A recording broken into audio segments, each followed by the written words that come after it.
नमस्कार, मैं हूँ संजय शर्मा। आप देख रहे हैं 4 पीएम न्यूज़ नेटवर्क। क्या ये तय माना जाए कि योगी आदित्यनाथ ने अब बगावत का ऐलान कर दिया है? यूपी की गवर्नर अचानक छुट्टी पे चली गई हैं। केशव मौर्य को सेंटर में मिनिस्टर बनाने की बात चल रही है और अमित शाह बैकफुट पर है। क्या अमित शाह का इस्तीफा हो जाएगा? क्या होगा जैन जी के आंदोलन का? राशिद जहीर से मैंने बहुत विस्तार से उत्तर प्रदेश की और देश की राजनीति पर चर्चा की है। चैनल को सब्सक्राइब करिए, ज्वाइन करिए। चलते हैं राशिद जहीर के पास। राशिद भाई, 12-13 सालों में मैंने प्रधानमंत्री जी के इतने बुरे दिन नहीं देखे और भारतीय जनता पार्टी में इतना घमासान नहीं देखा।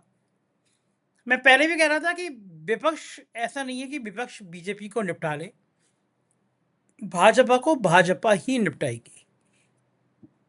जैन जी के आंदोलन के बाद एक तिलस्म जो था ना, एक जादू जो था वो खत्म हो गया। जैसे मैं हाथ खोलूं हर बार सफेद तोता निकल के उड़ जाए, सफेद कबूतर निकल के उड़ जाए, तो लोगों को पता होगा कि मैं हथेली खोलूंगा तो सफेद तोता या कबूतर ही निकलेगा। तो बीजेपी का ये बंगाल चुनाव जीतने के बाद आज मुझसे बहुत इंटेलेक्चुअल आदमी हैं, उन्होंने मुझसे कहा कि बंगाल जब चुनाव जीत गए तो ये कॉन्फिडेंस हो गया था कि अब तो सब जीत गए, कुछ बचा ही नहीं। अब क्या होगा? अब तो विपक्ष खत्म। अब फिल्म इंडस्ट्री के बहुत जाने माने नाम हैं और बीजेपी से बहुत जुड़े रहे हैं। मतलब वो उनके बिल्कुल कह रहे थे कि हम बीजेपी के अलावा कोई सोच नहीं सकते, हम राम जन्मभूमि आंदोलन से जुड़े हैं। बोले लेकिन अब हमें चिढ़ होने लगी है कि भाई हम हिंदू हैं, ये हमें पता है, तुमसे ज़्यादा हिंदू हैं। लेकिन इसके अलावा कुछ और बात भी तो कर लो। स्कूलों की बात कर लो, पुलों की बात कर लो। एक्सप्रेस वे बनता नहीं है, 1 महीने में टूट जाता है। स्कूलों की बात नहीं करते, बार-बार हिंदू, हिंदू, मुसलमान, मुसलमान। फिर उनका कहना ये था कि बंगाल चुनाव के बाद एक विश्वास था, भरोसा था कि इन्हें कोई हरा नहीं सकता। लेकिन इन बच्चों ने सारा सीन बदल दिया और बोले भाई साहब, हमारी पत्नी भी बीजेपी की भक्त है। लेकिन जब बच्चों पे लाठी चली तो हम लोग सहन नहीं कर पाए। बीवी मुझसे बोली कि कसम खा रही हूँ ज़िंदगी में बीजेपी को वोट नहीं दूँगी। ऐसे मुझे कोई परिवार मिले जो बच्चों पे लाठी, गोली, पानी की बौछार, बिहार में AK-47। इससे बाद में उन लोगों का कहना था कि ये घमंड हो गया इनको, ये घमंड में चूर हो गए। क्या राशिद भाई, आप तो बहुत स्टडी करते रहते हो, लोगों से मिलते रहते हो। बीजेपी का कोर वोट जो था मध्यम वर्गीय परिवार, इस जैन जी आंदोलन के बाद क्या वो अलग हो गया, खत्म हो गया? और ये जो भगदड़ है, ये जो बेचैनी है, भारतीय जनता पार्टी में इतनी बेचैनी क्या कभी देखी गई? अमित शाह हाउस में नहीं आ रहे हैं, हाउस खत्म हो गया, हाउस में गई नहीं वो। ये जो डर है जैन जी का, क्या ये चुनाव तक जाएगा? और इसे निपटेंगे कैसे? क्या रणनीति बनाएंगे, क्या प्लानिंग बनाएंगे? रोज खबरें आ रही हैं, सड़क पे बैठ जा रहे हैं, धरना प्रदर्शन दे रहे हैं। इसका अंत कैसे होगा? बीजेपी निपटेगी कैसे? ही इससे निपटने का इंतजाम क्या है बीजेपी के पास? संजय सर, पहली बार बीजेपी ने यह सोचा था कि ईश्वर करे बहुत जल्दी से सदन का समय गुजर जाए। हालांकि मैं पर्सनली आपको बताऊं, मुझे लग ये रहा था कि जिस तरह से इन लोगों ने तैयारी की थी परिसीमन की, आखिर के 2 दिनों में छक्का या चौका मारने जरूर आएंगे अमित शाह। लेकिन हकीकत में राजा डरा हुआ होता है। ये मिसालें हमने आप जैसे बुजुर्गों से, लोगों से सुनी। बुजुर्ग इन द सेंस आप जैसे जानकार लोगों से सुनी थी। एक सेकंड, एक सेकंड। लेकिन एक जी सेकंड। आप जैसे बुजुर्ग मत करिए, मैं इतना बुजुर्ग नहीं हूँ अभी। मतलब सर, मैंने मैंने एक्चुअली स्टाइल कहा कि स्टाइल चेंज तजुर्बे, किया है, देखो बाल अच्छे बिल्कुल कर रहे आपकी हैं, बात ठीक चश्मा है सर। बढ़िया है, मैं माफी कपड़े अच्छे चाहूंगा पहने सर। मैंने। आप मुझे बुजुर्गों की श्रेणी में डाल दे रहे सर, हैं। इतना मैंने इस बुजुर्ग नहीं हूँ अंदाज यार में मैं कहा तो। कि आप तजुर्बे में मुझसे बड़े हैं सर। उम्र में आप मुझसे छोटे हो सकते हैं, लेकिन मैंने इसी वजह से वो कहा। तो हमने सुना था सर आप जैसे बड़े बड़े लोगों से, जिनको तजुर्बा बहुत है, कि राजा को डर होता है, हर एक आहट पे कहीं लगता है कि तुम हो। इनको ये लगता रहता है। लेकिन अमित शाह की एक बात पर गौर करें आप भी और हमारे दर्शक भी, कि जब केंद्र के गृह मंत्रालय के सचिव ने यह कहा कि it is not the right time to fight with them, और वहां पर एक ऐसा राजा, मैं अमित शाह को राजा ही मानता हूं। मोदी जी को भले लोग कहते हो, लेकिन सारी दुनिया जानती है कि देश के अंदर भारत को चलाने का काम सरकारी एतबार से, संगठन के एतबार से अमित शाह ही करते थे या करते होंगे। इस वजह से उन्होंने रोकने के बावजूद भी कहा कि इनके ऊपर डंडा चले, इनके ऊपर पैलेट्स गन चले। तो महसूस हो गया था कि गृह मंत्रालय की मंजूरी ना मिलने के बावजूद भी इनका दमन करने का जो काम करने की ये कोशिश कर रहे हैं, उससे महसूस हो गया था कि अमित शाह चाहते हैं कि ये दमन हो जाए। यानी कि इनके दहनो ख्याल में भी ये बात नहीं थी कि हमारा इस प्रकार से जो है किसी प्रोसिक्यूशन तो नहीं, अलबत्ता अपोजिशन में बच्चे आ जाएंगे। लेकिन अब इन्होंने सोचा कि किसी तरह से सदन के टाइम खत्म हो जाएगा। उन्होंने 3 मिनट 10 सेकंड वो आए और वो आकर चले गए। लेकिन उसके बाद जगह जगह पूरे देश में जो बच्चे मोबाइलों से अपने स्कूलों की हालतें बता रहे हैं, रास्तों की, सड़कों की, पुलों की हालतें जो बता रहे हैं, उससे लग ये रहा है जो आपने सवाल किया है कि 2027 नहीं, 2029 तक भी इनका पीछा अब नहीं छूटेगा। पहले जो काम मीडिया का होता था कि भाई पूरी की पूरी स्थिति क्लियर करके बता दो, मासेस के सामने रख दो बात, वो काम अब जो जेन जी, जैन अल्फा या बुजुर्ग लोग, सब लोग करने लगे हैं। उससे तो सर यही लगता है कि 27 तो 29 तो क्या, 27 में भी इनके वांदे पड़ने जा रहे हैं। क्योंकि अब एक जगह से अगर ये चुप करेंगे, देखिए अभी वहां पर झारखंड में हुआ, ठीक है, वहां राहुल गांधी ने जिस तरह से तत्परता दिखाते हुए वहां के चीफ मिनिस्टर को लेटर लिखा और स्टूडेंट्स की बातों को माना गया है, जो किसी हद तक जायज भी थी, बात खत्म हो गई है। लेकिन इनके जहन में तो दमन करने का ख्याल होता है, गोली चलाने का ख्याल होता है, पैलेट्स गन्स को मारने का ख्याल होता है, और उसके बाद इनके ही नेता कहते हैं कोई पैलेट्स गन नहीं चली, फिर साबित हो जाते हैं। और उसके बाद सबसे बड़ी बात जो आप कह रहे हैं ना, इंटरनल प्रॉब्लम्स होने लगी हैं, उसी आदमी का जिसने अमित शाह का हाथ पकड़ के रोका था कि आपको ये काम नहीं करना चाहिए, उसको एक्सटेंशन मिला जा रहा है। यानी कि अब ऐसा महसूस होने लगा कि मोदी जी भी शायद एक्टिव हो रहे हैं, पीएमओ एक्टिव हो गया है। जो पीएमओ बिना अमित शाह की मर्जी के बिना चलने की सोच भी नहीं सकता था, वो पीएमओ अब अमित शाह के गृह मंत्रालय के सचिव का 1 साल का एक्सटेंशन कर रहा है। इसका मतलब यह कि स्थिति उनके हाथों से निकल चुकी है। अब धीरे धीरे जो हालात अमित शाह के और जो भारतीय जनता पार्टी के थे, वो देश के अंदर ये लोग रहने नहीं देंगे। एक जगह से एक ऐसी ऐसी खबरें आ रही हैं कि लोग जो भले पढ़े लिखे लोग थे, जो किसी भी तरीके से इनके परपंच में आ गए थे, उनमें जिक्र चलने लगा है। योगी की अलग टीम बन रही है, उत्तर प्रदेश की चुनाव की अलग टीम बन रही है।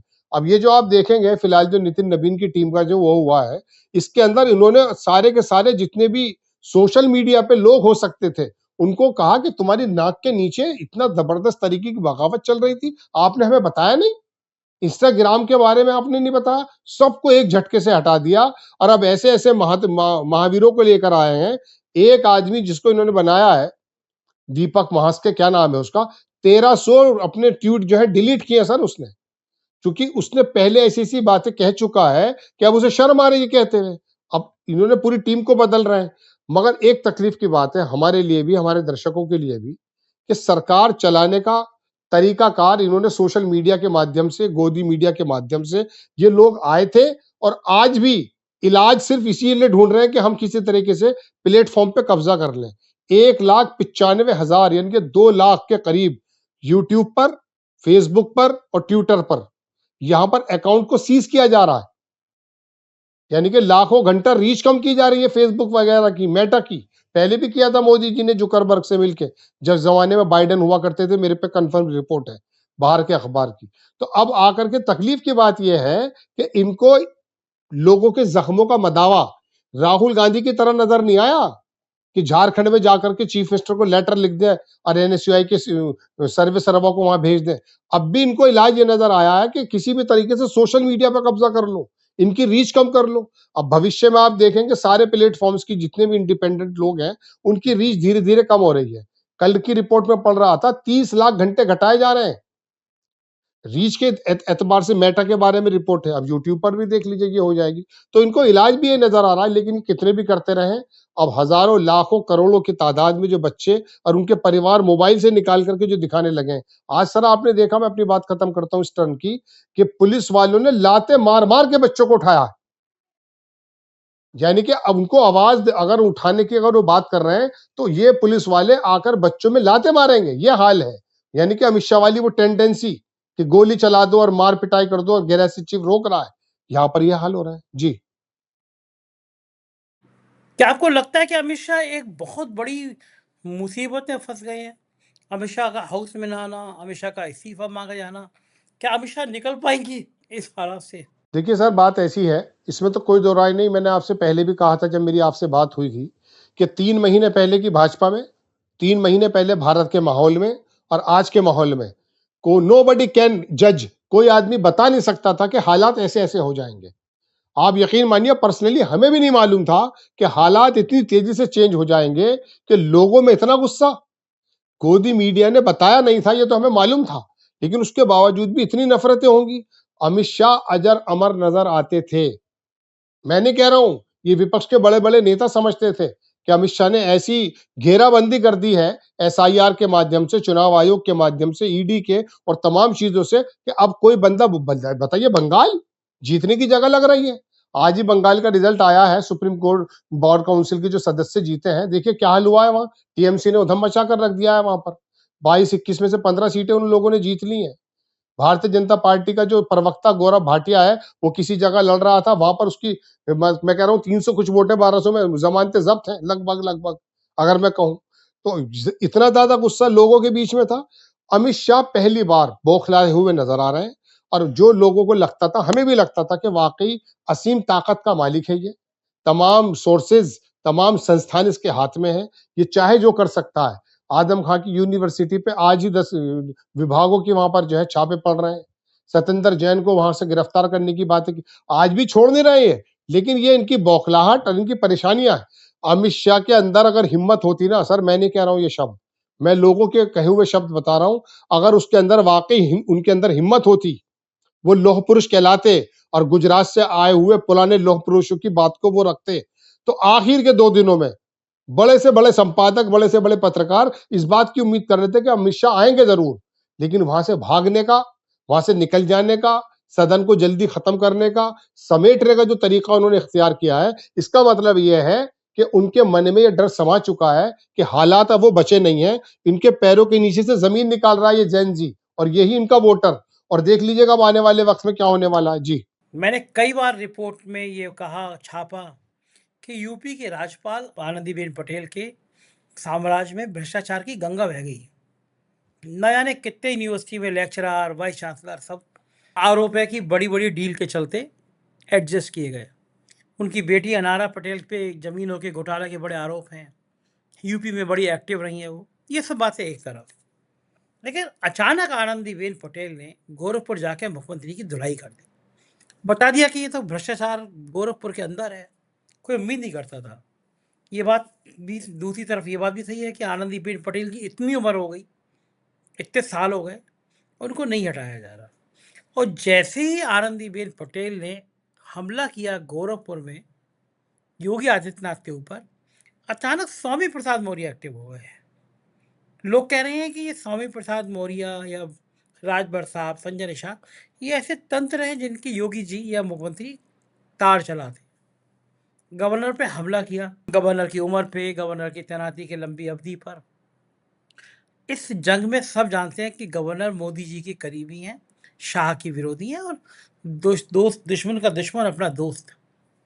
लेकिन इस मामले में अमित शाह और योगी आदित्यनाथ दोनों की दुश्मन हो गई आनंदीबेन पटेल।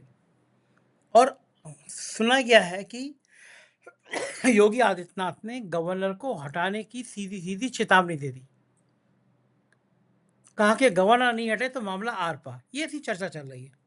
और इस बीच में यूपी की गवर्नर 10 दिन की छुट्टी पे चली गई। रायता जूतों में फैलना, ना रायता फैलना, एक दूसरे की मार हो जाना, वो भाजपा में चल रहा है। अब आप सोचो, यूपी की गवर्नर मुख्यमंत्री के क्षेत्र में जाके मुख्यमंत्री के क्रियाकलापों पर सवाल उठाती हैं, भ्रष्टाचार की बात करती हैं, और फिर पलटवार में गवर्नर छुट्टी चली जाती हैं। लोग पूछने लगते हैं कि गवर्नर हाउस में करोड़ों रुपए की सज्जा तो पिछले 1 साल में हो गई है। ये आफत के जो जूतम पैदार है, ये राजनीति में क्या रुख दिखाएगी उत्तर प्रदेश का। संजय सर, बिल्कुल आप सही कह रहे हैं। वो इलाहाबाद भी आई थी, मेरठ भी आई थी, वहां पर उनको बहुत ज्यादा अनियमितताएं नजर नहीं आई। जबकि देश के अंदर 80 साल के बाद तमाम स्कूलों की, यूनिवर्सिटीज की हालत अब लोग मोबाइल पे दिखाने लगे हैं।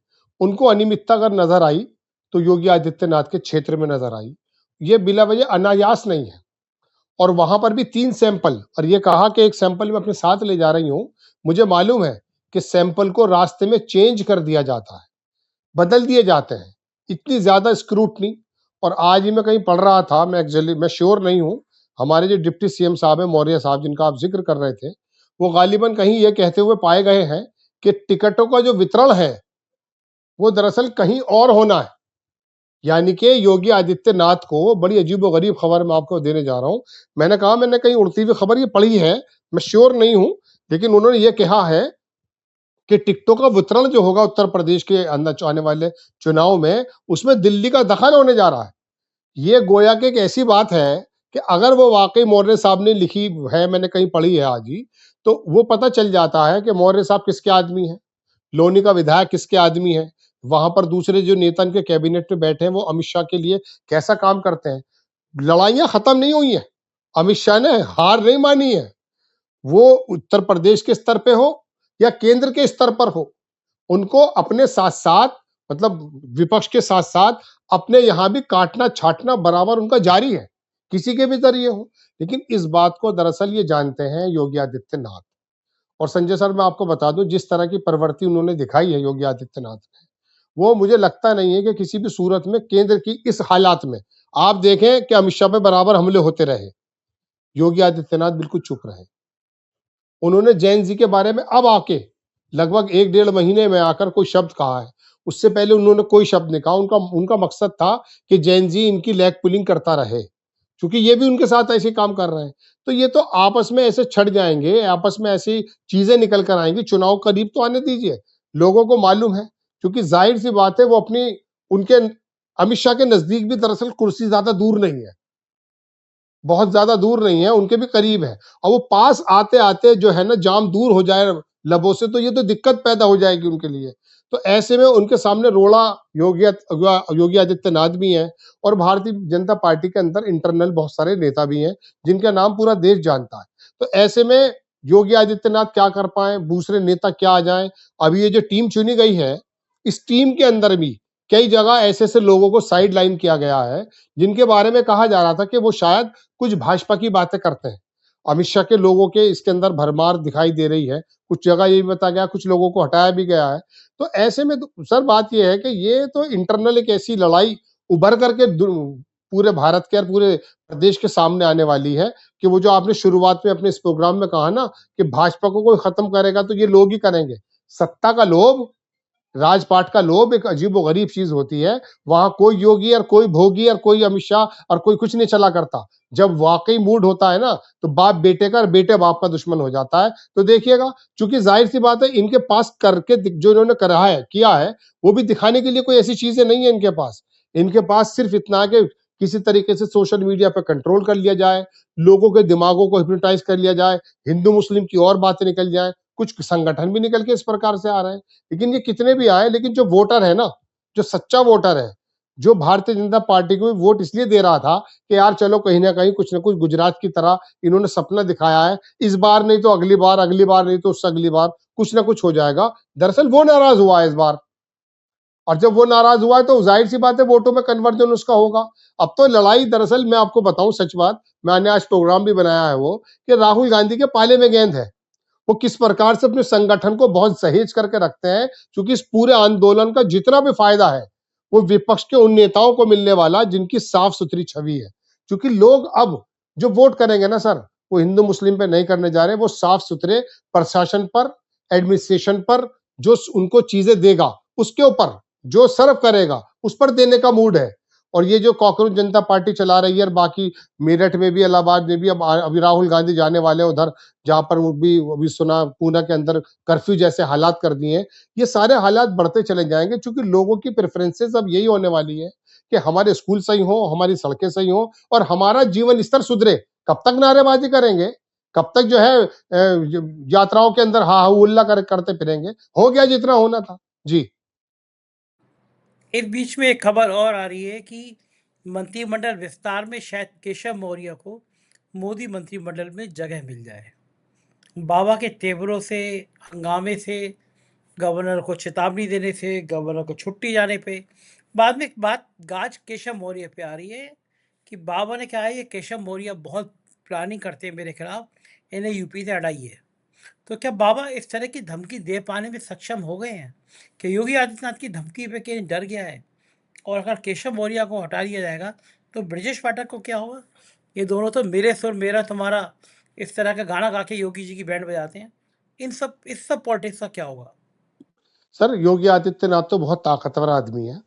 उन्होंने उत्तर प्रदेश के अंदर भारतीय जनता पार्टी के इतर अपना एक बाकायदा, मैं कह सकता हूं कि पूरा का पूरा रिंग बनाया हुआ है। और आज आप कह रहे हैं कि उनके अंदर इतनी हिम्मत होगी। मैं तो कह रहा हूं भारतीय जनता पार्टी के हर कार्यकर्ता के अंदर इतनी हिम्मत है कि शायद वो अमित शाह के सामने बैठ के सवाल कर ले।